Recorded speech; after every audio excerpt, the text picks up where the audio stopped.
안녕하세요. 2021년 타이페이 국제도서전 페미니즘 분야의 대담을 맡은 여성학자 권김현영이라고 합니다. 반갑습니다. 네, 안녕하세요. 오늘 함께 이야기할 박혜진이라고 합니다. 저는 출판사 미눔사에서 문학 편집자로 일하고 있습니다. 반갑습니다. 제가 올해 편집자 생활을 한 지 만 10년이 되는데요. 그 중에 절반에 해당하는 5년의 시간 동안 한 번도 예외 없이 가장 모든 어떤 이슈들의 화두에 항상 있었던 게 페미니즘이었던 것 같아요.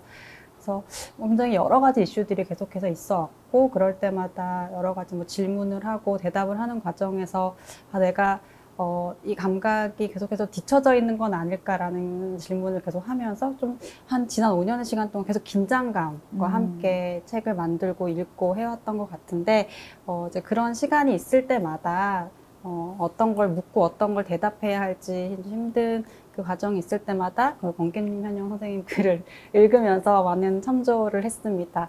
선생님과 오늘 함께 대담을 하게 돼서 개인적으로 영광이기도 하고, 또 요즘 대만에서도 한국 책들이, 특히 한국 소설이 많이 읽힌다고 들었어요. 그래서 오늘 저희가 이야기하는 것들이 대만 독자분들에게도 좀 중요한 이야기, 의미 있는 시간이 됐으면 좋겠다는 생각이 듭니다.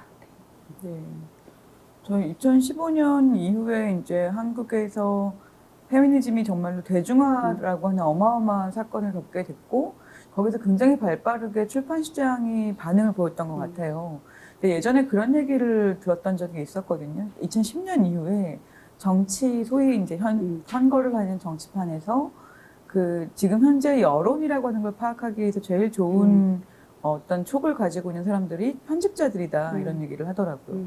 그러니까 베스트셀러, 특히 베스트셀러 편집자들이 지금 현재 대중이 무엇을 원하는지에 대해서 가장 많이 생각하는 사람들이고, 그리고 정확한 결과물을 냈던 사람들이다. 이런 이야기들을 들었던 적이 있는데, 2015년도 이후에 페미니즘 대중화의 물결이 정말로 어떤 대중적인 호응과 함께 변화를 만들어가고 있구나라고 하는 생각을 하게 됐던 계기가 출판계의 반응이 좀 달라졌던 것 같아요. 그런 게 좀 많이 기억에 남는데, 일단은 저는 제가 활동을 시작했던 게 이제 90년대 중반인데, 그때 페미니즘과 관련되어 있는 출판계의 반응은 약간은 아카데믹하고 훨씬 더 전문적인 어떤 학술서적이라든지 아니면 뭐 대중서가 있기는 했었습니다만은 출판계 전체가 반응한다는 느낌은 아니었거든요. 그런데 2015년도 이후에 이제 페미니즘 대중화의 흐름에서는 출판계 전체가 굉장히 다양하게 반응하고 있다라는 감각이 확실하게 좀 다르게 찾아오게 되더라고요. 그래서 약간 타임라인을 따라서 얘기를 해보면 2015년도 이후에 굉장히 중요한 어떤 질문을 던졌던 책 중에 하나는 우에노 치치코의 여성 혐오를 혐오한다라고 하는 책에 2012년도에 번역되긴 했지만 반응은 2015년도부터 본격적으로 왔어요.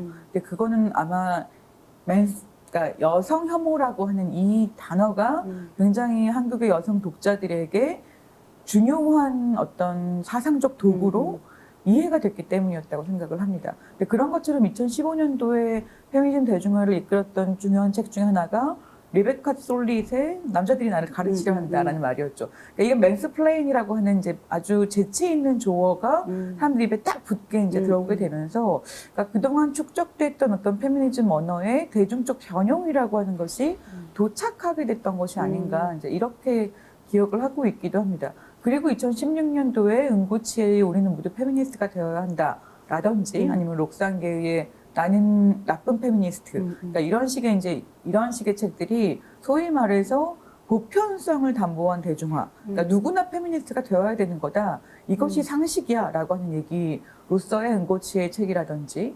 아니면 나쁜 페미니스트 같은 경우에는 그동안 약간 페미니즘에 대한 문턱이 굉장히 높았다면 나도 뭐 페미니스트 이정 좀 모자라도 얼마든지 페미니스트 될 수 있지 않을까? 이런 식의 용기를 안겨줬다는 측면에서 중요한 책이었죠.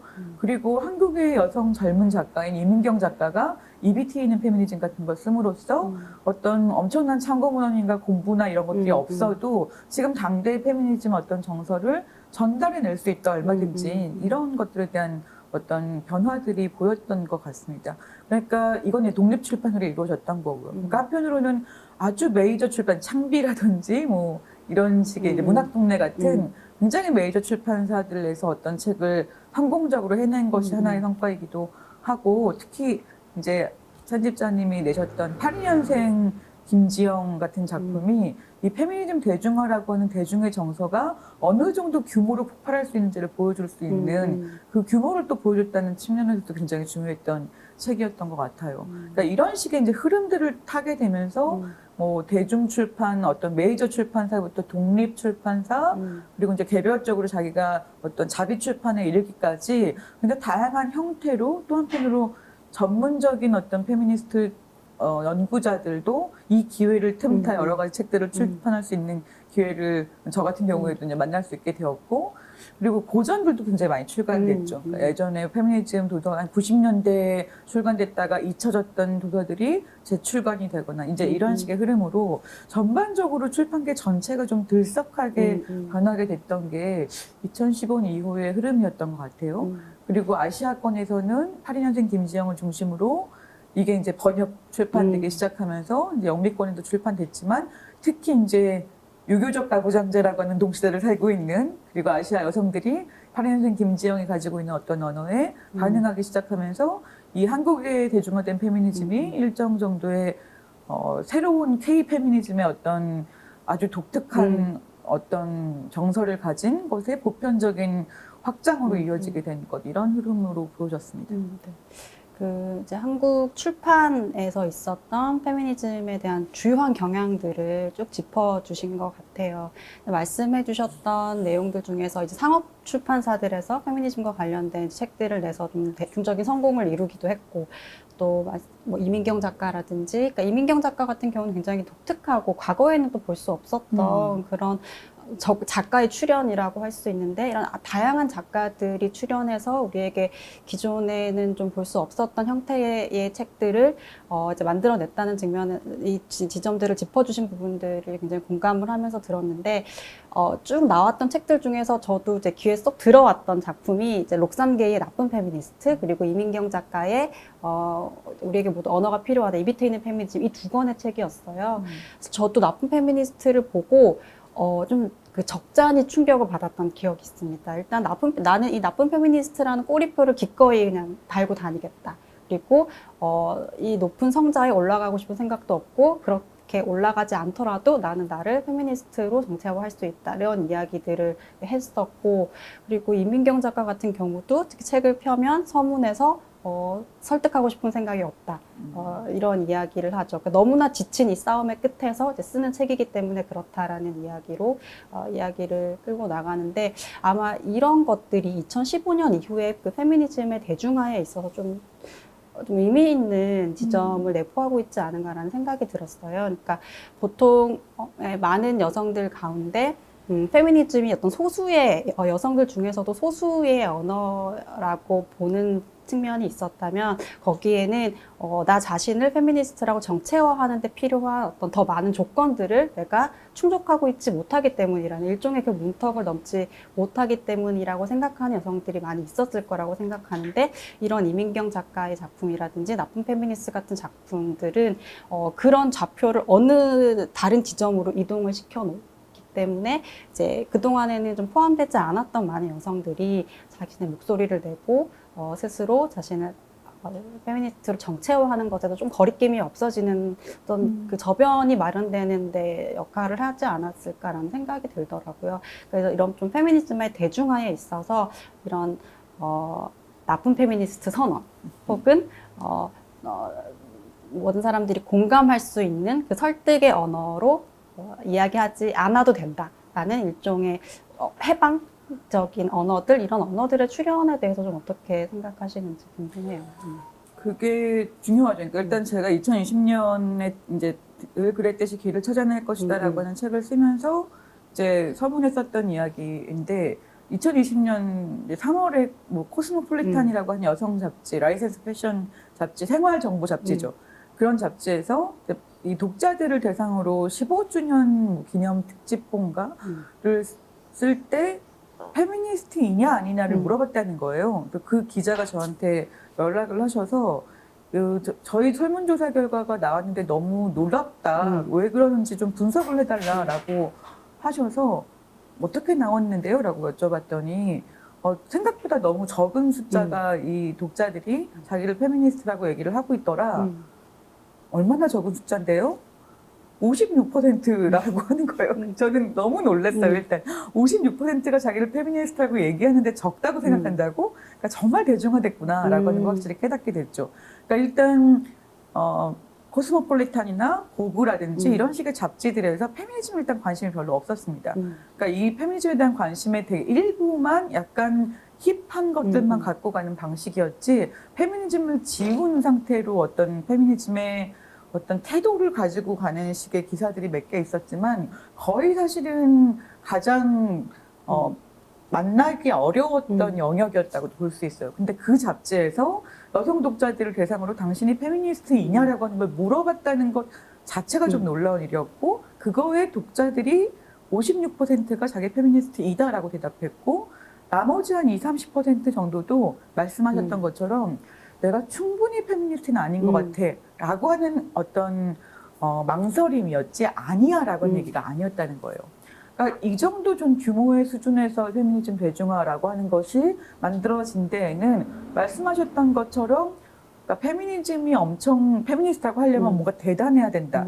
어떤 논리적 일관성을 가지고 내가 페미니스트라고 얘기를 언제 어디서든 막힘없이 할 수 있을 정도의 준비가 되어 있지 않으면 안 된다라고 하는 생각 때문에 못하거나, 아니면 페미니즘 언어가 보여지고 있는 그 수많은 공격들을 감당하기 너무 어렵다, 너무 힘들 것 같다 라고 하는 생각 때문에 보통 많이들 망설였다면, 그런 록산계의 나쁜 페미니스트 같은 작품은 나는 뭐 사실 누가 그런 걸 페미니스트가 좋아해? 라고 하는 식의 얘기를 듣는 사람이지만, 어떤 부분을 명백히 여성의 권리와 성차별주의에 반대하는, 이것은 명백함으로 이런 차원에서 페미니스트라고 하는 걸 망설일 이유가 없다. 그러니까 사실 여기서 나쁜 이 배드라고 하는 건 미인하다, 못됐다는 얘기라기보다는 부족하다는 얘기, 부족해도 페미니스트라고 시작하자, 이런 얘기에 가까웠다고 생각해요. 근데 그런 부분에서 되게 큰 변화였던 거죠. 그리고 이민경 씨 같은 경우에도 사실은 뭐 베룩스가 모두를 위한 페미니즘을 20살에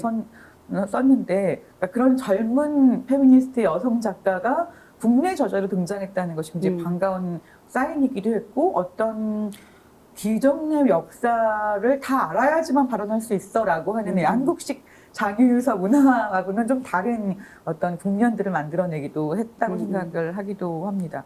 근데 한편으로는 이게 대중화이기 때문에, 그렇다고 이 대중화라고 하는 것이 말씀하셨던 부분에서의 어떤 이 그동안 언어가 막 확장되지 못했던 차원에서의 변화를, 변곡점을 만들어준 건 분명하지만, 이 대중화의 가장 핵심 동력 중에 하나는 나는 모든 걸 설명할 수 없어 라든지, 나는 이 논리적 일관성이라고 하는 것을 확보하는 것이 페미니스트로 시작하는 것의 핵심이라고 생각하지는 않아 라고 하는 어떤 정서에서 출발했다면, 그 부분에서는 사실은 어떤 부분 과제가 여전히 남아있다고도 얘기할 수 있겠죠. 그러면 우리한테 더 깊이 있거나 더 어떤 식의 사회상에 대한 설명력을 가지고 있는 페미니즘이라고 하는 거에 대한 요구로 이것이 이어질 것이냐, 아니면 장벽을 낮추는 것은 가능했으나 이 언어의 어떤 깊이라고 하는 것은 훨씬 더 포퓰리즘적인 어떤 부정적인 의미에서의 포퓰리즘적인 어떤 휘발성 있는 선동 담론으로 끝나버릴 것인가, 이 부분에서는 사실은 지금의 페미니즘 대중화가 사실 양갈래의 길에 서 있는 것이기도 하다라는 생각이 들기도 합니다.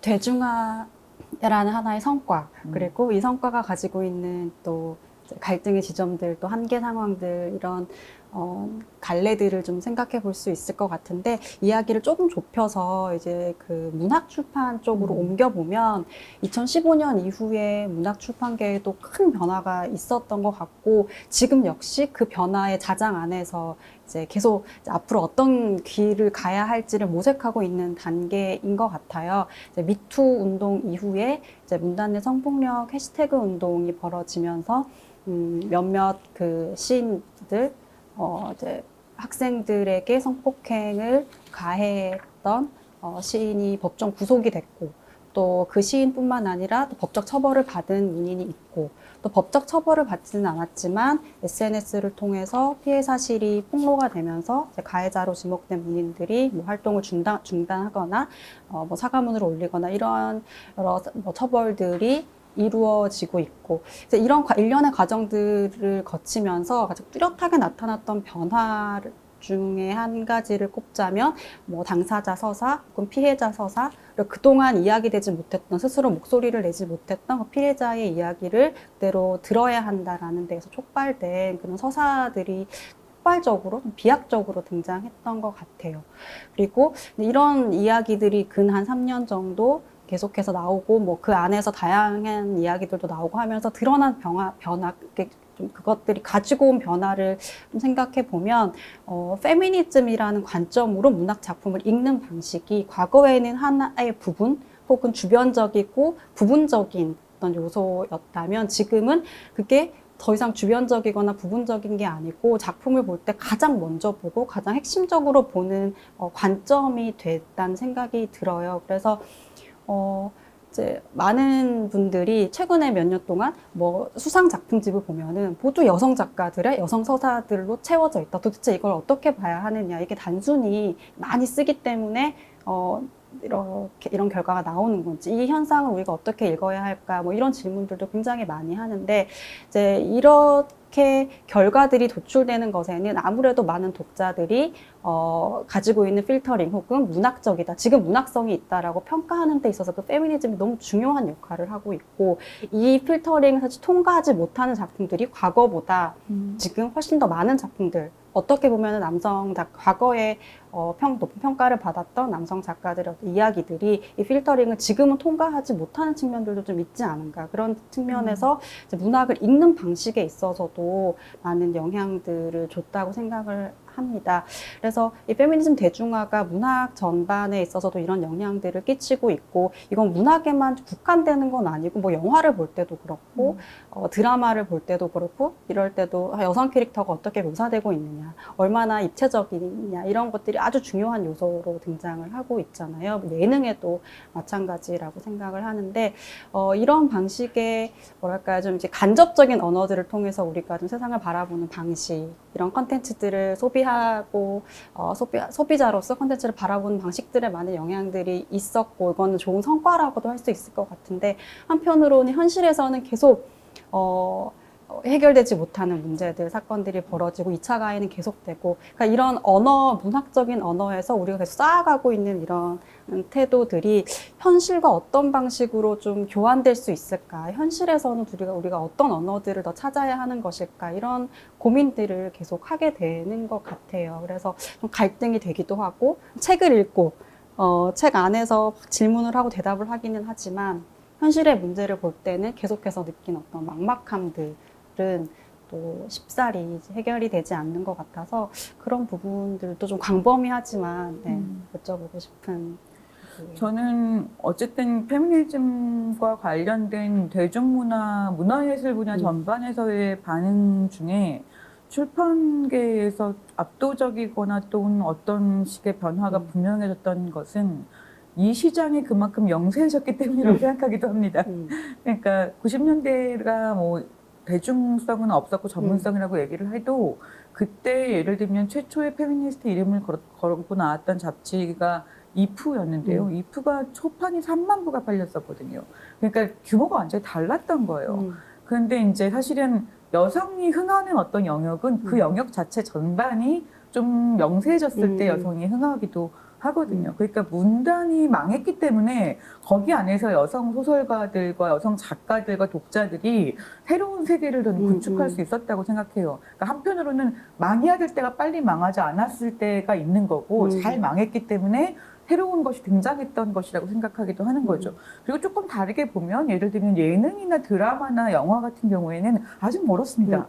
굉장히 소수의 혹은 그 아직도 여전히 인디의 위치에서 중요한 영향을 가지고 있기는 하나, 그런 식의 영향이 전반적인 문화를 바꿨다고 하기엔 좀 어려움이 있죠. 이거는 산업적 측면이 크기 때문인 것 같아요. 근데 상대적으로 어쨌든 문화 쪽은 굉장히 많은 여성 작가들이 부상했고 그것이 한국 문화의 새로운 가능성과 희망을 열어준 것이 좀 분명하기도 했습니다. 사실 그리고 그 과정에서 되게 중요했던 건 저는 일단 뭐 고은을 비롯한 한국 문학의 아버지라고 얘기하는 사람들이 아버지의 목이 잘렸다는 것이 되게 중요했다고 생각해요. 목이 잘리는 게 되게 중요하거든요. 이윤택도 마찬가지고. 그러니까 연극판, 문화판 다 명세했기 때문이기도 하고 이미 망했기 때문이기도 했고 망한 마지막에 목이 제대로 잘리면서 사실 새로운 가능성이 이제 등장했던 순간이기도 했던 거죠. 그런데 이제 상대적으로 이제 영화라든지 이런 데서 훨씬 더 큰 산업이니까 그런 식으로 존재하지 않았던 데다가 어떤 일방적으로 굉장히 대단한 어떤 아버지들이 존재한다기보다는 되게 다양한 방식으로 상업적인 어떤 시스템이 지배하고 있는 사회였다고도 볼 수 있겠죠. 그러니까 그런 차원에서 이제 전반적으로 저는 이 문학에서의 여성 작가의 부상이라고 하는 것이 존재한다고 생각하기도 하고, 그리고 그렇기 때문에 이 문학이라고 하는 차원에서 여성들이 왜 글쓰기를 그렇게 열망하고 있는가, 그리고 글쓰기를 통해서 뭐가 될 수 있다고 생각하기에 훨씬 더 가능한 판이라는 생각이 들기도 합니다. 내가 가지고 있는 머릿속의 생각을 가지고 내가 세상을 창조해 나가고 독자를 만날 수 있는 그 직접성이라고 하는 것이 이 복잡한 시대에 훨씬 더 직관적으로 가능해진 차원이 문학에 좀 있었다는 생각이 들기도 하고요.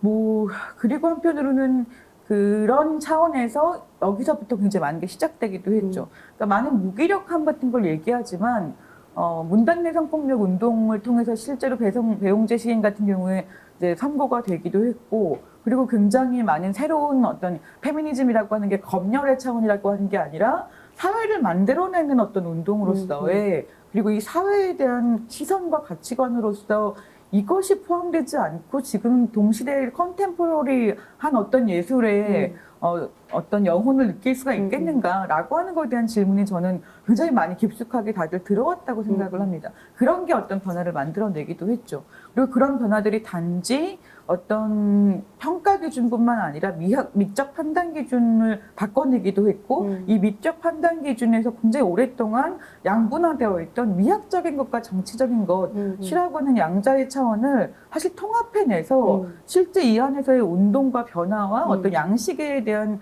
체계적인 질문들이 사실 다 이루어지기도 했거든요. 근데 그런 것들이 저는 이제 중요한 변화였다는 생각을 하기도 합니다.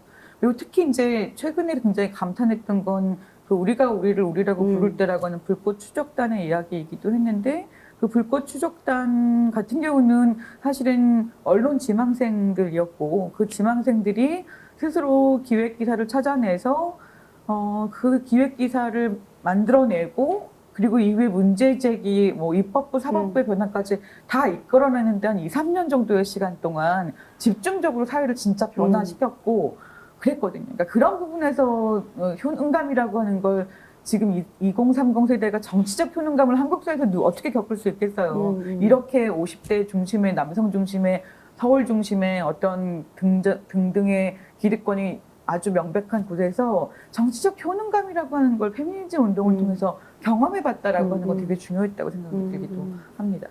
우리가 우리를 우리라고 부를 때는 저도 지난 한 해에 읽었던 여러 책들 중에서 단연 압도적인 책이었다고 생각을 하는데요. 이 책이 만들어지는 과정에서도 이 친구들, 이 2030 세대, 20대 여성들이 놓여 있는 그 정치적인 그 역학 관계가 좀 도로하게 드러나는 부분들이 있었던 것 같아요. 이게 연합뉴스라는 대형 언론사에서 그 공모전을 실시했고, 그 공모전에 지원을 한 작품이고, 심지어 이 작품에 이 기사에 상을 줬음에도 불구하고 이 문제를 심층적으로 취재를 해서 이 사건에 대해서 알아보고 이 사람들을 처벌할 생각을 하지 못했다는 것. 그러니까 이것이 하나의 이야기가 된다는 것을 인식했음에도 불구하고 이 안으로 들어가서 이 사람들의 고통에 공감을 하고 이 고통을 만든 사람들을 처벌해야 된다는 생각으로 이어지지 못했다는 것에 대해서 이제 이것이 드러났을 때 그 내부 기자들 사이에서도 굉장히 논란이 많이 됐었고 이래 한다는 후일담을 이제 들었는데, 그런 지점에서도 이런 정치적인 성취를 얻어낸 여성들이 실제로 아직까지도 어떤 지형도 안에 있는지, 그리고 우리는 불꽃 추적단 불꽃이라는 이름은 알고 있지만 이분들이 이 일을 한 20대 여성들이 2, 3년 동안 취재를 해서 많은 변화들을 이끌어낸 이 주체들이 어떤 사람들인지에 대해서는 사실 알고 있지 못하는 또 한계도 같이 있다는 생각이 들어요. 그러니까 저도 사실 불꽃 추적단 정도의 일을 했으면 당연히 그들이 누군지 알고 얼굴과 이름을 알고 그리고 당연히 언론사에서 특제로 뽑아가고 이래야 된다고 생각하거든요.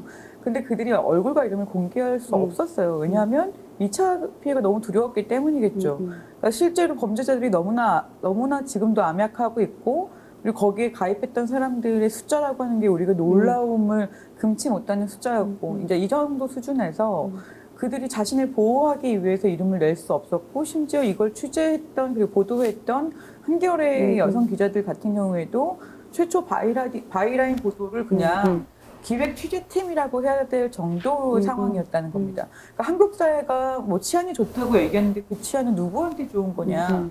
라고 하는 걸 질문하지 않을 수 없는 상황이기도 했던 거죠. 한편으로는 저는 그 한국의 탄핵을 만들어냈던, 박근혜 탄핵을 만들어냈던 장면의 가장 중요한 인물들이었던 이화 시위를 주도했던 분들도 다 사실 얼굴을 가리고 이름을 가지고 있지 않았어요. 그러니까 익명의 얼굴 없는 여성들이 사회의 문제를 여기까지 해냈다라고 하는 건 대단한 놀라운 일이지만 한편으로 익명의 얼굴 없음으로 계속 머물러 있어야 되는 상황이라고 하는 것이 한국 사회가 여전히 과제로 가져야 되는 부분이라고도 얘기할 수 있을 겁니다. 한편으로는 그런 차원에서 김지은 씨가 있죠. 우리한테는 김지은 씨가 자신의 얼굴과 이름을 드러내서 굉장히 강력한 정치 권력과 싸움을 하는 미투 운동이라고 하는 것도 굉장히 중요한 역할을 했고 서지현 검사도 있었습니다.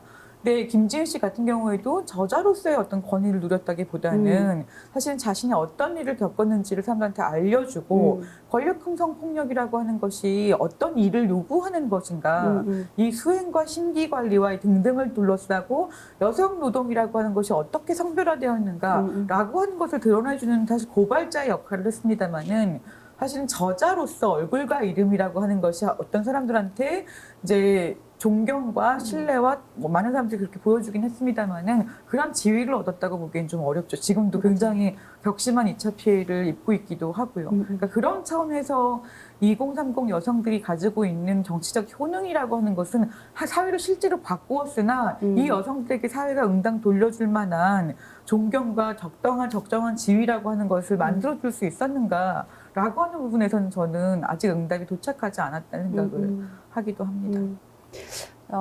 우리도 이런 책들을 읽으면서 어떻게 응답을 해야 되는지에 대해서도 좀 본격적으로 고민을 해야 되는 시점이 아닌가라는 생각이 들어요. 사실 저는 김지은입니다라는 책을 읽고 너무 잘 쓴 책이다. 그리고 사실 저자로서 굉장히 훌륭한 자신에 대한 이야기를 하면서 어떻게 보면 한국 문학에서 좀 반복적으로 답습하고 있는 가해와 피해의 어떤 단순한 구조의 반복들 이런 것들을 좀 넘어서는 성취도 포함하고 있다는 생각을 했었거든요. 이제 김지은입니다 같은 경우는 말씀하신 것처럼 정말 그 위력이라는 것이 판결문에서 굉장히 사람들이 조롱하기도 했지만 위력이라는 것이 실제하지만 행사하지 않았다라는 것에 대해서 어떻게 판단할 수 있는지를 보여주는 근거가 됐었고 한편으로는 피해자답지 않다. 피해자다움이란 무엇인가에 대해서 사회적으로, 문화적으로 또 이뿐만 아니라 법적으로 아직까지 어떤 언어들이 계속해서 반복이 되고 재생산이 되고 있는가라는 걸 명시적으로 보여주는 지점에서 굉장히 의미가 있는 작품이었다고, 책이었다고 생각을 하는데 이 책이 마지막에 이제 2차 가해에 대해서 끝나는 부분들은 굉장히 많은 아쉬움, 그리고 아쉬움뿐만 아니라 지금 우리가 어디로 가야 되는지에 대해서 하나의 방향을 좀 제시하는 엔딩이었다고도 생각을 해요. 그러니까 그렇죠. 이 위력에 대한 부분, 피해자다움에 대한 부분들은 어느 정도 사회적으로 우리가 이건 되게 굉장히 낡은 가치관이고 이쪽으로 가야 된다라는 하나의 지표를 보여주고 있지만 2차 가해 부분은 아직 해결되지 않았고 이 부분에 대해서는 적절한 조치들이 계속 이루어지지 않고 있고 사실은 아직까지도 적절한 응답이 사회적으로도 이루어지고 있지 않다는 생각이 들어요. 왜냐하면 박원순 시장과 관련된 일과 관련해서도 뭐 지속적인 2차 피해는 벌어지고 있기 때문에 이런 사안을 바라보는 시민들의 태도 그리고 이런 책을 읽고 우리가 보내는 응답에 대해서도 좀 진지한 고민들이 필요한 시점이 아닌가라는 생각이 들었어요. 근데 저는 뭐 여성서사라고 하는 말 너무 좋고 그리고 피해자의 언어가 당도하게 되는 방식도 중요한 진전이었다고 생각합니다만은 그거는 그러니까 이런 얘기는 좀 하고 싶었던 게 김지은입니다. 그 책을 사실 많은 출판사에서 거절하기도 했고요. 또 한편으로는 어떤 출판사에서 김지은입니다라는 책을 낼 때 피해 상황에 대한 묘사를 조금 더 했으면 좋겠다라고 하는 요청을 했다고 알고 있습니다. 그러니까 저는 그 출판사가 잘못했다기보다는 우리 사회가 이 피해를 인정하기 위해서 무슨 서사를 원하는가. 그러니까 정확히 편집자들이 사실은 그것을 원하는 독자들의 욕망에 충실하게 저자한테 그건 어떠냐라고 하는 식의 제안을 했던 거겠죠. 사실은 재판정을 제가 쭉 처음부터 끝까지 봤던 입장에서는 이것의 어떤 이야기를 잘 서사를 만들어내면 너무나 많은 사람들한테 공분을 일으킬 수 있습니다. 그런데 그런 방식으로 책을 쓰지 않았거든요. 그러니까 피해 상황에 대한 묘사를 조금 더 노골적으로 하거나 아니면 상황에 대한 어떤 편집을 하게 되면 저는 훨씬 더 많은 독자들을 만날 수 있는 책이었다고 생각합니다만은 저자가 원한 건 그게 아니었어요. 그러니까 그 부분에서 김지은 씨가 엄청 고집쟁인데 정말 대단한 고집쟁이자 엄청 대단한 자기 심지를 가지고 있는 인물이었다고 생각해요. 자기 자신을 지키기도 했고 그 다음에 피해 서사를 어떻게 써야 되는지에 대한 사실 말할 수 없이 지루한 책이기도 하거든요. 근데 그 책이 왜 그렇게 중요한 책인가라고 하는 부분이 전 좀 다시 얘기하고 싶은데 이제 그런 부분에서 기존의 독자들이 원하는 방식에 익숙한 서사가 아니지만 그럼에도 불구하고 그렇게 쓰여질 수 있다. 나를 지키면서 동시에 세상에 전달할 수 있는 메시지를 익숙하지 않은 방식으로 전달하는 것. 여기 부분이 있었다고 생각이 들어요. 그런데 사실은 또 한편으로는 여기서 더 나갔으면 좋겠기도 한 게 사실 피해 상황을 경험했던 많은 피해자들은 굉장히 복잡한 상황에 놓여져 있습니다. 그러니까 자신의 욕망과 그리고 자신이 인정받고 싶어했던 어떤 마음과 그리고 동시에 여기서 어떤 방식으로 버텨보고 싶어하는 그런 식의 심정들 그리고 동시에 그럼에도 불구하고 아니겠다는 마음과 이 마음의 순환이 몇십 번을 돌아가고 가거든요. 그 과정에서 얼마나 사실은 복잡하고 모순적인 상황이 있었겠어요. 저는 그 모든 과정들이 사실 잘 드러나야 피해자들이 지금 너 잘못이 아니야라는 얘기가 제대로 당도할 수 있는 어떤 이야기로 만들어진다고 생각을 하는데 피해자다움에 대한 어떤 이야기는 복잡하고 모순적인 이야기를 사람들이 원하지 않고 피해자다울 만한 어떤 이야기라고 하는 방식으로도 존재하지만 정말 피해자냐라고 하는 질문에 이 피해자가 어떤 식의 뭐 이것이 아니라 그 상황 안에서 협상하는 사람이자 동시에 자기 자신을 지키고자 하는 사람이었다라고 하는 인간적 욕망을 다 제거해야지만 피해자가 인정받을 수 있는 이 상황에 놓여진 사람이라고 하는 차원 저는 이런 것이 좀 더 전달돼야 된다고 생각이 들거든요. 사실 김지은 님이 다 그 책에서는 그런 복잡한 얘기를 드러낼 수 없었죠. 하지만 어떤 이야기로 그냥 들어가지도 않은 거예요. 저는 그 다음 얘기가 그래서 필요하다는 생각이 들거든요. 그래서 최근에 굉장히 많은 책들이 그 피해자의 복잡한 상황들을 잘 드러내는 책들이 꽤 많이 나왔어요. 제가 제일 좋아하는 책은 웬디 마티스의 기억의 발굴 같은 책인데 그러니까 자기가 17살 때 겪었던 13살 때 겪었던 일을 나중에 나이가 들어서 다르게 해석하게 됐다는 것. 그러니까 해석이 변화하게 됐다는 것이 일관성 있는 진술이라고 하는 식의 우리 사회에서 요구하는 바랑 되게 다르잖아요. 그런데 해석의 변화라고 하는 게 나를 어떤 방식으로 나의 성장을 어떻게 변화를 보여주고 있는가 이런 차원을 보여주는 서사이기도 한 거죠. 그러니까 어렸을 때 몰랐던 게 나중엔 알게 됐다는 게 아니라 이 어린 어떤 육체가 어떻게 보여지는지에 대한 메타적 인식이 없는 상태에서의 그 경험에 대한 해석과 나중에 나이가 들었을 때의 그것에 대한 해석은 다를 수밖에 없는 것.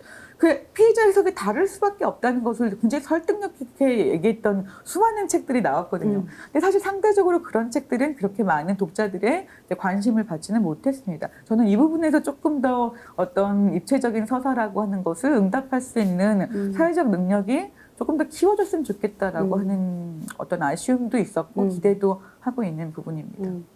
김지은입니다 같은 경우는 그 생각보다 많은 독자들의 호응이 있었던 책은 아니었던 그렇죠. 것 같아요. 네. 그러니까 정말 정치적으로 많은 뉴스들이 쏟아져 나왔고 사람들이 갖고 있었던 관심에 비해서는 그 관심에 대응하지 않는 정도의 독자가 존재했던 거죠. 근데 저는 읽어보니까 말씀하신 게 어떤 부분인지 자극적이지 않고, 그리고 피해자의 상황을 집요하게 묘사하지 않고, 근데 대신 그래서 얻을 수 있는 건, 법적 언어를 공격할 수 있고, 그리고 사회적으로 피해자다움에 대해서 강요하는 것들, 우리가 내면화하고 있는 그런 언어들을 전복할 수 있었다는 건 오히려 그 하나를 버렸기 때문에 이거를 취할 수 있었던 게 아닌가라는 생각이 드는데, 그건 대중들이 사실은 원하지 않는 이야기고 별로 생각하고 싶지 않는, 왜냐하면 우리 다 거기 연루되어 있기 때문에 그렇죠. 이제 그런 것이 아닌가라는 생각이 들었어요. 그리고 말씀하신 논픽션 분야의 책들 이렇게 많이 나오고 있지만, 저희가 이 방송 시작할 때 얘기했던 그런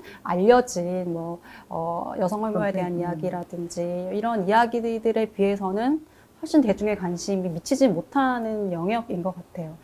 제가 작년에 저희 이제 회사에서 나온 책들 중에서 이제 믿을 수 없는 강간 이야기라든지 이 책은 이제 성폭력과 관련된 경찰 수사가 얼마나 좀 편향적이고 그 관습적으로 이루어지는지를 굉장히 적나라하게 폭로하는 책이었는데, 좀 복잡한 이야기를 담고 있는 그쵸. 책이었죠. 그리고 이제 성매매 산업에 이제 들어가서 한 20여 년 동안 나오지 못하고 있었던 자신의 삶에 대해서 이제 성찰하고 그 삶을 돌아보는 그 논픽션, 길 하나 건너면 벼랑 끝이라는 작품도 충격적이고 우리가 정말 그 아프게 이제 인식을 해야 되는 질문들이 많은 작품이었음에도 불구하고 대중적인 관심을 받지는 못했다는 생각이 드는데, 좀 다른 언어들, 그러니까 진짜 이 안에는 우리가 이렇게 손쉽게 판단할 수 없는 굉장히 복잡한 갈등들이 있고, 선악의 구도로 볼 수도 없고, 우리 스스로도 아주 객관화해서 이야기를 바라볼 수 없는 지점들도 있고, 이제 이런 이야기들이 좀 더 많이 나올 수 있으면 좋지 않을까라는 생각이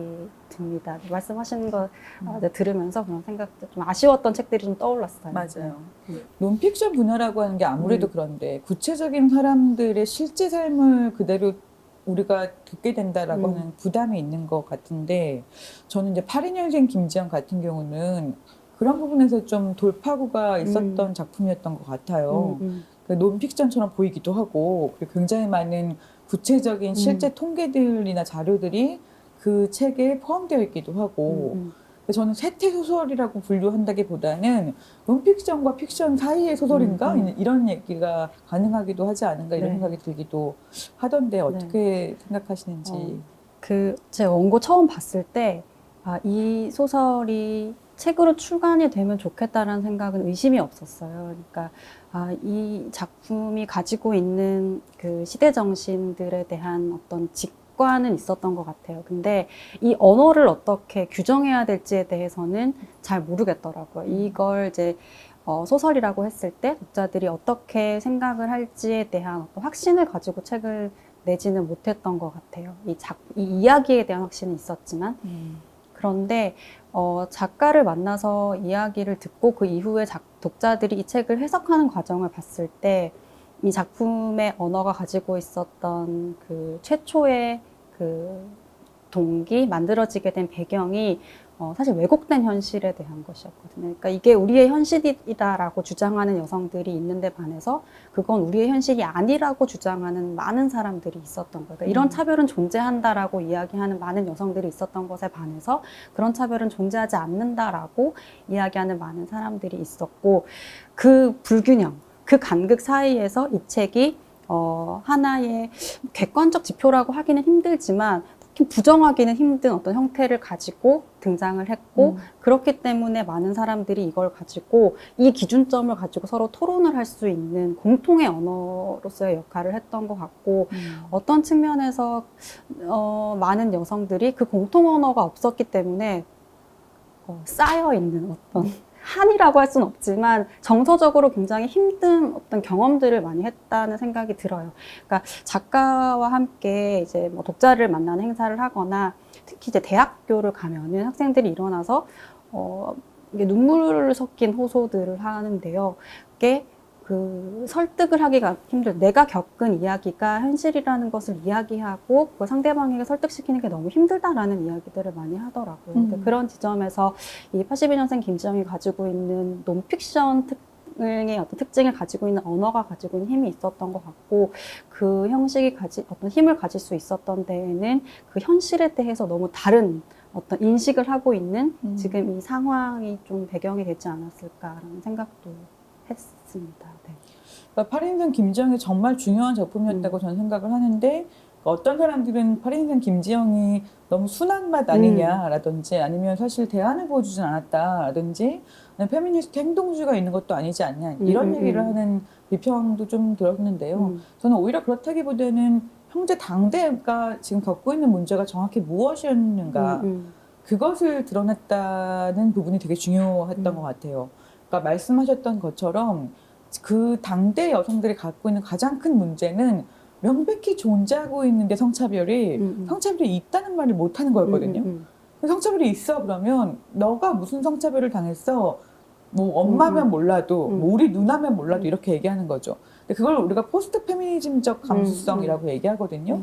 그러니까 포스트 페미니즘적 감수성이란 지금 여기에 성차별의 문제는 존재하지 않는다고 얘기하는 거예요. 성차별 자체는 문제가 있지. 그런데 그건 우리 사회의 지금 여기에 문제는 아니잖아? 라고 얘기하는 거예요. 우리 사회 말고 저기에 어딘가에 있는 뭐 이슬람권의 문제이거나 아니면 10년 전, 20년 전 얘기거나.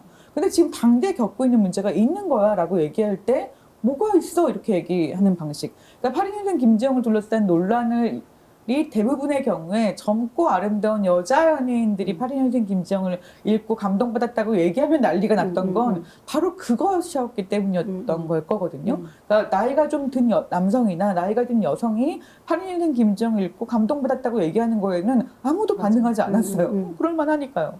그런데 젊은 당대 동시대 여성들이 그랬다라고 하는 얘기에 20대 남성들이 그렇게까지 반응을 보였던 건 바로 이 포스트 페미니즘 감수성이라고 하는 것에 대한 이 의표를 확실히 찔렀던 것이겠죠.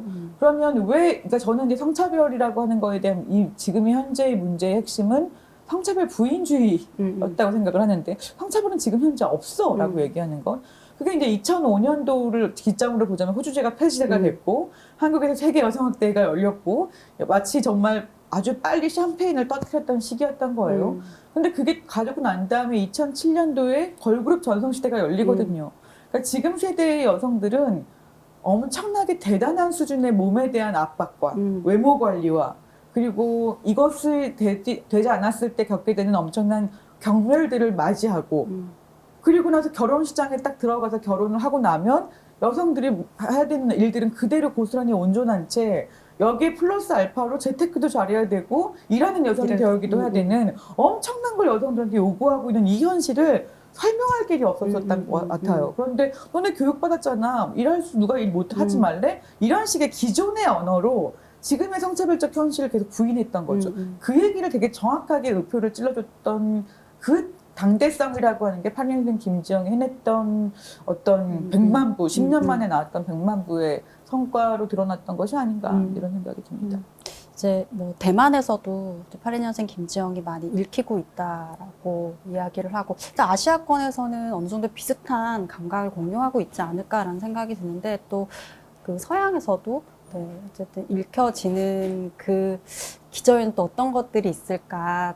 저마다 이제 위치에 있는 상황이나 뭐 도달해 있는 수준들은 다 다르겠지만, 또 이 작품이 가지고 있는 그 언어의 특징이 또 국경을 넘어가는 데에도 모종의 영향을 준 부분이 있지 않을까라는 생각도 어슴푸레하게 좀 해보게 돼요. 그 부인주의라고 하는 거, 차별 자체를 부인하거나 혐오 자체를 부인하거나 부인주의라고 하는 게 사실 전 세계적인 일종의 극우 정서 중 하나이기 때문에 그 부인주의의 한 부분을 저는 건드렸다는 생각이 들어서 사실 공통성이 있다는 생각이 들기도 하고요. 그리고 아시아 국가 여성들에게 굉장히 큰 호응을 얻었다라고 하는 것 자체가 어떤 사실 독자들의 흥미를 이끄는 부분들이 있었다는 생각이 들기도 하고, 그리고 사실 가부장제가 쇠퇴했다라는 얘기를 2000년대 초반부터 하거든요. 가부장제는 쇠퇴했는데 어떤 부분 쇠퇴했냐면 생계부양자로서의 남성의 지위가 흔들렸어요. 그건 분명해요. 가족 안에서 가장은 아버지 이런 식의 이제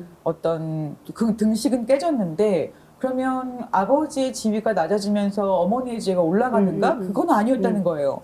그러니까 여전히 지분 같이 나눠지는데. 지분 같이 더 나눠지게 되는데 지위가 올라가진 않았던 거죠. 그리고 지위가 올라간다고 하는 방식으로 조정이 되면 어떻게 등장했냐면 너 나 무시하는 거야라고 하는 폭력으로 등장을 하게 되죠. 그러니까 사실은 지위가 흔들리면서 폭력으로 그것을 메꾸려고 하는 어떤 가부장제 이후에 반응들이 있었고 그것에 훨씬 더 이중의 고통을 겪고 이중 노동을 하게 되는 것이 여성의 현실이었다는 부분에서는 저는 보편성이 있었던 것이 아닌가라는 생각이 듭니다. 한편으로는 약간 농담삼아 그런 얘기를 하기도 했어요. 연대사회학과 출신의 봉준호가 기생충을 만들었다면 이대 사회학과 출신의 조남준은 파리현생 김지영을 쓴다. 그게 이제 한국 사회에서의 여성이 어떤 종류의 계급적 현실을 성계급으로 겪고 있는가에 대한 얘기 아니겠냐. 이제 이런 얘기를 저는 이제 주요하게 듣기도 했습니다. 네. 재밌네요. 네.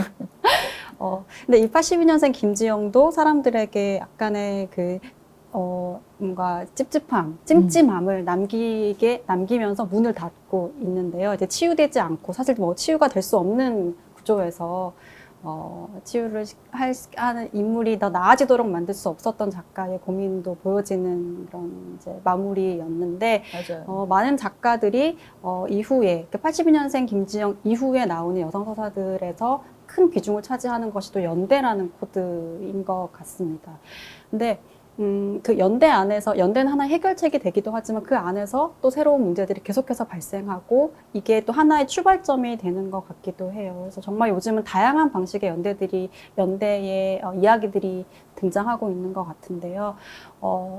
제가 최근에 좀 흥미롭게 봤던 건 밤쉘이라는 영화였어요. 근데 여기서는 이제 폭스뉴스의 대표 회장이 이제 성추행을 일삼고 결국에는 물러나는 이야기인데 이 그 결론에 도달하기 위해서 서로 다른 지위, 그러니까 한 조직 안에서 이제 과거에 잘 나갔던 뉴스 진행자였던 사람과 지금 가장 잘 나가는 뉴스 진행자 그리고 앞으로 그 자리에 오르고자 하는 어떤 여성 이 세 명의 여성이 일종의 연대를 하는 건데 서로 만나지도 않고 서로 가지고 있는 생각도 다르고 목표는 동일하지만 그 다다르는 방식은 다 다르고 근데 어떤 사람이 터뜨리면 이어서 이제 가는 방식이어서 이게 그 연대라는 것이 다 같이 다리를 묶고 가는 것이 아니라 그래서 이어서 가는 이어달리기 같은 것인가라는 생각도 들었는데 윤희경 작가의 붕대 감기 같은 경우도 사실은 좀 비슷한 상상력이었던 것 같아요. 맞아요. 이제 붕대를 감는다는 것 자체가 계속해서 그 긴 붕대를 돌리고 그래서 이걸 직접적으로 상처를 낫게 하는 건 아니지만 그것이 하나의 상처를 이제 보호할 수 있는 방식으로 좀 떠올린 이미지였지 않았을까라는 생각이 드는데 근데 이 연대라는 것이 생각처럼 간단하지 않고 이 연대에 대해서도 우리가 어떤 목표 지점을 갖느냐에 따라서 좀 좌절하는 방식도 넘어질 때도 약간 낙법을 알면은 좀 덜 다치는 것처럼 연대에 있어서도 조금 그 지점들을 우리가 어떻게 도달해야 되는지 그 지점이 어딘지를 알면 그 과정에서의 상처라든지 절망감들을 조금 줄일 수도 있지 않을까라는 생각이 드는데 좀 현실에서 네, 경험을 하실 것 같아서. 그러니까 임소라 작가도 마찬가지고 그런 연대에 대한 고민들을 하는 작품들이 꽤 나왔죠. 저는 연대라고 하는 것이 기본적으로 나는 너다가 아니어야 된다고 생각하거든요. 그러니까 나는 너였다 이런 식의 구호가 이제 대중 광장에서 그러니까 울려 퍼졌을 때 그게 아니어야 되는 게 연대인데라고 생각을 하게 됐어요. 그러니까 나는 너가 아니다와 나는 너일 수도 있었다. 이 두 가지 사이가 사실 연대를 만들어낸다고 생각해요. 내가 너가 되면 왜 너가 내가 아니지라고 하는 것 때문에 왜 동일하지 않지? 왜 너가 이렇게 다르지? 그리고 나 같으면 그렇게 안 했을 텐데라고 하는 마음이 엄청난 배제와 사실 동일성의 정치가 배제를 굉장히 쉽게 불러일으키게 하고 혐오의 정치를 사실 불러일으키게 하기도 하거든요. 그러니까 그런 부분에서 저는 연대를 동일성의 정치가 아니라 차이의 정치로 만들어내는 것이 굉장히 중요하다는 생각을 하게 되고 이 지금까지 페미니즘 대중화와 여성 서사와 여성 독자들이 만들어냈던 어떤 연대의 연쇄고리가 저는 어떤 부분에서 굉장히 규범적인 방식으로 흘러가는 것은 아닌가라는 고민을 하게 되기도 합니다. 그러니까 82년생 김지영에서 느꼈던 건 김지영이 너무 규범적인 사람이라는 거예요. 너무나 규범적인 사람, 어디도 저항하지 않는 사람이에요. 그러니까 안에 갇히게 되는 거죠.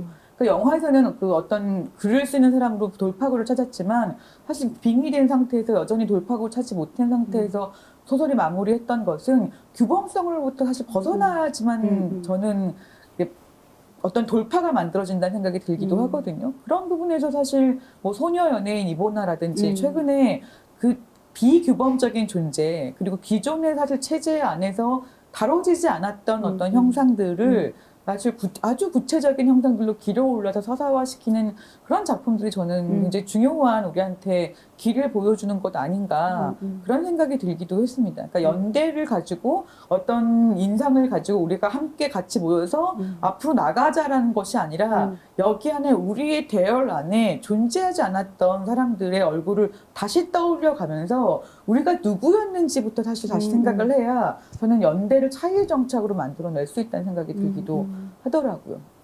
지금 이제 말씀하신 것을 들으면서 떠오르는 작품이 있는데 그 작년에 출간된 희곡집이었는데 배삼식 작가의 1945라는 작품인데요. 이 작품이 이제 위안부 이야기를 다루고 있는 소설 그 희곡이에요. 그러니까 45년에 광복이 되고 나서 이제 뭐 만주, 간도로 다 이렇게 나가 있던 사람들이 조선으로 돌아가는 기차를 타야 되는데 이 기차가 뜨는 데는 시간이 걸리니까 이제 전재민 구제소에 몰려서 거기서 이제 기차가 뜨기까지 시간을 기다리는 건데, 그래서 이제 자신의 신분을 숨기고 있던 이제 위안부였던 한 여성이 결국에는 자신이 어떤 사람이었는지 사람들에 의해서 밝혀지게 되고 이제 조선으로 가는 기차에 몸을 싣지 못하게 되는 그런 이야기인데, 이때 이 주인공이 우리가 그동안 생각했던 어떤 위안부의 모습, 이를테면 어떤 소녀상의 이미지에 갇혀 있는 어떤 인물과 굉장히 어느 지점도 사실 잘 맞지 않는 다양한 욕망을 가지고 있는, 그래서 한마디로 정의를 내릴 수 없고 우리가 그동안 봐왔던 어떤 피해자의 모습이라고도 볼 수 없고 이런 좀 우리가 판단 내리기 힘든 입체적인 그 형태의 인물이었는데, 계속해서 그런 차이를 가지고 있는 인물들을 만들어내는 것이 어떻게 보면 우리가 그 문제를 접근하는데 더 적합한 방식의 상상력을 이끌어내는 이야기들이 아닐까, 좀 더 그런 규범성에서 좀 벗어나 있는 그렇죠. 네. 인물들, 상황들을 조명할 수 있는 소설 작품들이 필요하지 않을까라는 생각이 듭니다. 아무래도 이제 2030 여성들에 대해서 이야기하지는 않을 수 없을 것 같아요. 그러니까 지금 이 출판계 안에서 다양한 저자의 출연, 그리고 다양한 형태의 책을 소비하는 소비자로서, 그리고 생산자로서 20대, 30대 여성들이 가지고 있는 역할이 너무 큰 것 같고, 저는 이제 종종 이제 텀블벅 플랫폼에 들어가 보는데, 여기 들어가 보면, 이 저자들, 아직 저자라고 호명할 수 없지만 자신의 독자를 모으고 그 독자들의 투자 위에서 자신이 이야기하고자 한 자신의 언어를 이제 출판이라는 행위를 통해서 이제 하나의 성과물을 내고 있는 이 많은 작가들의 활동을 보면 지금 많이 이야기하는 20대, 30대 여성 독자들의 가능성에 대해서도 좀 다른 기대들, 그리고 독자와 작가의 구분이 점점 모호해지는 어떤 영역에서 새로운 사건들이 계속 만들어지고 있지 않을까라는 생각도 하게 돼요. 그러니까 예를 들면 뭐 임신 중절에 대한 경험들을 이 에세이를 통해서 풀어내고 이 이야기를 출간을 하는데 관심이 있는 사람들은 자신에게 모금액을 보내준 이런 형태로 하나의 이야기가 나오고, 친족 성폭력에 대한 이야기들을 풀어내고, 이런 방식이 어쨌든 피해자의 목소리들이 직접적으로 대중은 아니지만 출판의 영역에 이제 영향을 계속 주고 있는 좀 의미 있는 유의미한 흐름이 아닐까라는 생각도 하게 돼요. 이게 어떤 결과 혹은 성과로 이어질지에 대해서는 잘 모르겠지만 굉장히 다른 그렇겠죠. 저는 유의미한 흐름이라고 생각하기도 하지만 편집자로서 고민되지 않으세요? 너무 고민이 네. 되고요. 어떻게 보면은 하나의 왜 거기 계속 들어가 보는지에 대해서 질문을 하게 되는 거죠.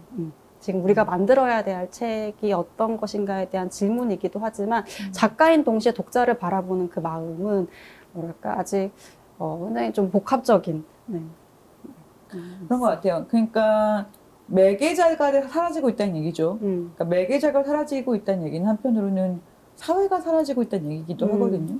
그러니까 사회가 존재하지 않는다라고 생각하는 것은 신자유주의 시대라고 하는 게 그냥 어떤 정치 비판의 한 형태가 아니라 인간성 자체나 형태 자체를 저는 완전히 바꿨다고 생각해요. 거기엔 매개가 필요가 없는 거예요. 사회라는 게 없다. 대처가 그렇게 말했다는 것처럼 사회가 없는 거죠. 편집자가 없고 연구자가 없고 매체가 없는 거죠.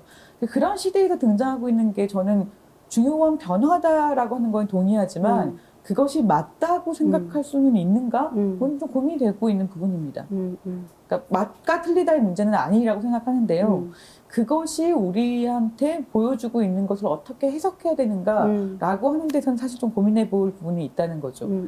편집자는 뭘 하는 사람일까? 연구자는 뭘 하고 있는 사람일까? 이런 거 고민해 봐야 되는 단계라는 겁니다. 네. 저는 페미니즘 대중화 시대의 여성들이 더 이상 두려워하지 않게 됐다. 혹은 두려움과 맞서 싸움을 해봤다라고 하는 게 굉장히 큰 변화를 만들어낼 거라고 생각이 듭니다. 그게 인간성 자체를 변화시킨 부분들이 아마 있을 거예요. 그러니까 무서워하고 두려워하고 무기력하고에 오랫동안 있었던 사람들이 이제는 싸워보는 거죠. 뭐 안 되면 할 수 없고 하지만 세상은 내가 두려울 게 없잖아. 뭔가 이런 식의 심정을 만들어냈다는 것. 그거는 사실 뭐냐면 지금의 기존 체제가 얻을 수 있는 게 별로 없다라고 하는 감각일 거거든요. 그러니까 새로운 세계로 이제 가는 거겠죠. 그렇기 때문에 기존의 규범을 더 이상 신경 쓰지 않을 수 있는 어떤 변화가 만들어질 수 있게 된다는 것, 그러니까 비규범적인 것, 낯설고 이상한 것을 이제 더 이상 두려워하지 않게 되는 것, 그런 게 만들어내지고 있는 새로운 세계가 있을 거라는 생각을 합니다. 그 세계로 이동했으면 좋겠어요. 우리가 뭘 하지 말아라 사람들한테 얘기할 게 아니라 다른 식의 세계가 가능하다는 것. 그러니까 여자가 어떻게 돼야 한다는 식의 얘기에 비판을 했던 어떤 세대가 무엇이든 될 수 있다. 범죄가 아닌 한 무엇이든 될 수 있다. 이렇게 이동해가는 그런 장면들을 좀 상상해 봅니다. 이 페미니즘의 대중화의 시대 그리고 동시에 편집자라는 매개가 필요하지 않은 그 시대가 공존하는 이 상황에서 책을 만들고 또 그 가운데서 문학책을 만들고 있는 이제 편집자로서 어떤 문제의식 그리고 어떤 또 세계를 그리는 상상력을 가져야 할까 이런 고민들을 늘 하게 되는데 권김현영 선생님께서 말씀하신 것처럼 좀 규범적이지 않은 너무 이상하고 낯선 이야기들이 많이 출연해야 한다고 할 때 소설은 한 사람의 고통, 한 사람의 변화를 그리는 장르의 이야기이기 때문에 그 낯설고 이상한 삶이 왜 이상하고 낯설지 않은지 역설적으로 그 한 사람의 그 개연성, 이상하고 낯설음에 대한 그 개연성을 잘 만들어가는 것이 문학의 역할인 동시에 또 문학의 쓸모이고 가치가 아닐까라는 생각이 들고 저희가 이제 편집자들이 고민해야 되는 지점도 그런 부분들과 맞닿아 있지 않을까라는 생각을 하게 됩니다. 저희 오늘 한 1시간 동안 한국 그 출판 문화에서의 페미니즘에 대해서 여러 가지 이야기들을 나누어 봤습니다. 대만 독자분들께서는 이미 저희가 언급한 책들 가운데 몇 권들은 읽어보셨을 것 같기도 한데요. 또 그 중에서 또 82년생 같은 경우는 또 대만에서도 큰 인기를 얻었다고 들어서 알고 있어요. 그래서 82년생 김지영뿐만 아니라 한국의 많은 이야기들 그리고 한국의 여성서사뿐만 아니라 대만에서도 다양한 여성서사들이 만들어지고 읽히면서 낯설고 이상한 이야기들, 이상한 삶들이 좀 더 익숙해지는 그런 그 상황, 현실이 만들어졌으면 좋겠다는 생각도 해봅니다. 그리고 저희가 오늘 언급한 책들 중에 일부는 한국간 XYG 전시에서도 보실 수 있습니다. 오늘 여러 가지 페미니즘과 한국의 페미니즘과 여성 서사를 듣고 여러 주제들로 오가는 이야기들을 나눠봤는데 간단하게 소감 말씀해 주시면 좋을 것 같아요. 일단 대만의 독자들과 함께 정말 오프라인에서 만날 수 있었으면 좋았겠다는 생각이 들고 아시아 여성들이라고 하는 공통성이 이제 막 만들어지고 있을 것 같아요. 공통성과 차이라고 하는 게 그게 책이라고 하는 매개를 통해서 각자의 이야기가 좀 많이 나오면 되게 좋겠다. 그걸 보고 싶다 이런 생각이 들었습니다. 유튜브 시대이지만 책이라는 그 추상의 언어로 인해서 많은 이 세상에 지금 없는 것들을 상상할 수 있는 그 책이라는 매개로 우리가 할 수 있는, 그릴 수 있는 미래 정말 다양한 것 같아요. 이렇게 도서전이 있을 때마다 좀 이런 평소에는 생각하지 않았던 책의 역할, 기능, 미래에 대해서 생각을 해보게 되는 것 같습니다. 오늘 타이페이 도서전 한국과 페미니즘과 관련된 대담 1시간 동안 끝까지 청취해 주셔서 감사합니다. 고맙습니다.